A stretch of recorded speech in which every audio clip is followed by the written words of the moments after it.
আপনি কি জানেন, এক গ্রামে সালমান নামে এক কিশোর বাস করত। সে ছিল খুবই সৎ ও আল্লাহভীরু। একদিন ফজরের নামাজ শেষে মসজিদ থেকে ফেরার পথে সে রাস্তার পাশে একটি ভারী থলি পেল। থলিটি খুলে দেখে অবাক হয়ে গেল, ভেতরে অনেক স্বর্ণমুদ্রা। সালমানের পরিবার ছিল দরিদ্র।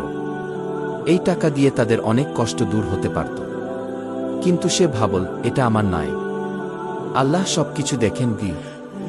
সে থলিটি নিয়ে গ্রামের বাজারে গেল এবং মালিককে খুঁজতে লাগল। কিছুক্ষণ পরে এক বৃদ্ধ ব্যবসায়ী উদ্বিগ্ন মুখে এসে বললেন, আমি আমার স্বর্ণমুদ্রার থলি হারিয়েছি। সালমান কয়েকটি প্রশ্ন করে নিশ্চিত হল যে থলিটি সত্যিই ওই বৃদ্ধের। তারপর বিনা দ্বিধায় থলিটি ফিরিয়ে দিল। বৃদ্ধ আনন্দে কেঁদে ফেললেন।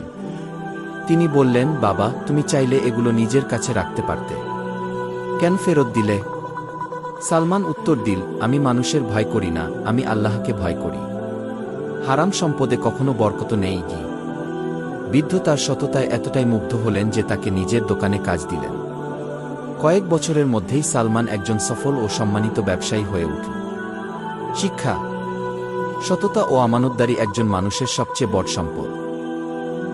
আল্লাহর সন্তুষ্টির জন্য সৎ পথে চললে তিনি এমন জায়গা থেকে রিজিক দেন যা মানুষ কল্পনাও করতে পারে না। ইসলামী শিক্ষায় সত্যবাদিতা ও আমানতদারিকে বিশেষ গুরুত্ব দেওয়া হয়েছে।